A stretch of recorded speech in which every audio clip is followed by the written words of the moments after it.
Министерот за одбрана, заедно со началникот на генералштабот генерал-мајор Сашко Лавчиски, ги посети припадниците на лесната пешадиска баталионска група во касарната Јане Сандански во Штип.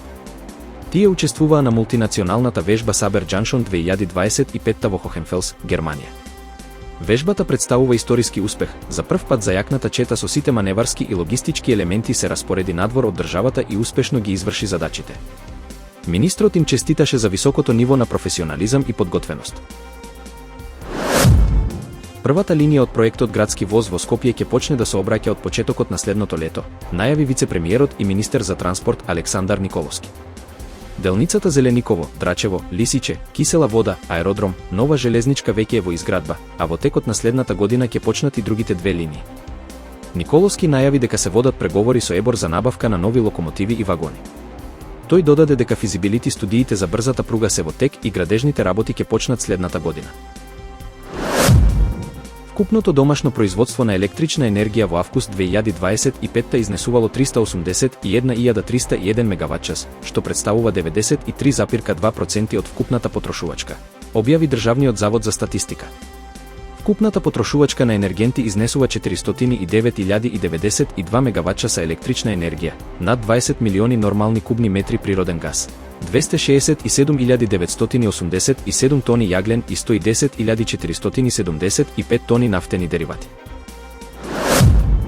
Во 2024 година, 17,4% од жителите на Европската Унија се сметале за субјективно сиромашни, што е намалување во однос на 19,1% во 2023 година, покажуваат податоците на Евростат.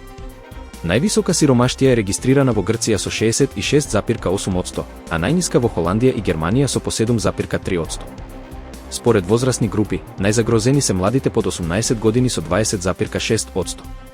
Последните податоци за регионот покажуваат дека во 2023 година 48,4% од граѓаните во Македонија се сметале за сиромашни.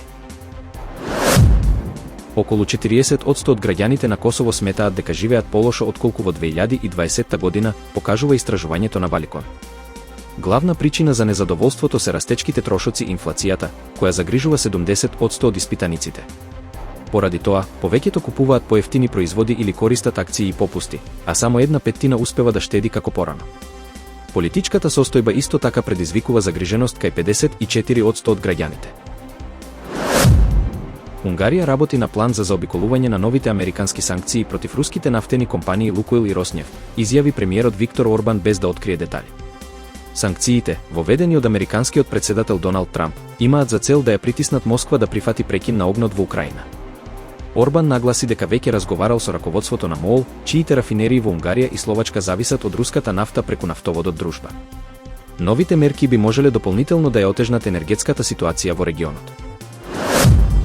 Кинеските државни нафтени компании, меѓу кои Петрочајна и Синопек, привремено престанаа да купуваат руска нафта по море поради страв од вторични санкции од САД, објавија извори запознаени со ситуацијата. Одлуката следува по новите американски мерки против Роснефт и Лукойл, и спораките преку нафтоводите кон Кина засега продолжуваат нормално. Истовремено и Индија најави можни ограничувања на увозот на руска сурова нафта. Аналитичарите предупредуваат дека падот на побарувачката ќе го зголеми финансискиот притисок врз Москва. Американскиот претседател Доналд Трамп објави дека ги прекинува сите трговски преговори со Канада, обвинувајќи ја земјата за скандалозно однесување поради реклама со гласот на Роналд Реган што ја критикува политиката на царини. Трамп воведе 35% данок на канадскиот увоз, со исклучоци за производите под 8К. Владата на Онтарио призна дека видеото користело аудио од Реган без дозвола, а фондацијата Роналд Реган најави правни чекори.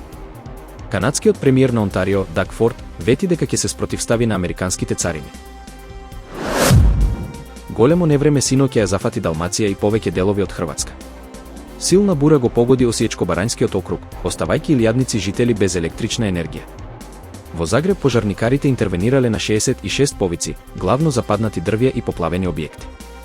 Во Риека наврнале 170 литри дожд на квадратен метар, биле поплавени бројни куќи, а паднале и неколку покриви. Властите апелираат на предпазливост.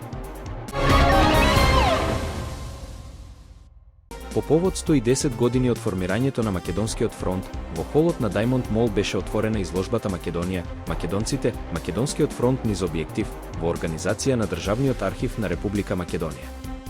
Според Јасмина Дамјановска, раководителка на одделението за публикување на архивски материјал, архивот има централна улога во одбележувањето на овој значаен јубилеј, бидејќи располага со целокупната документација и пишано наследство поврзано со Македонскиот фронт.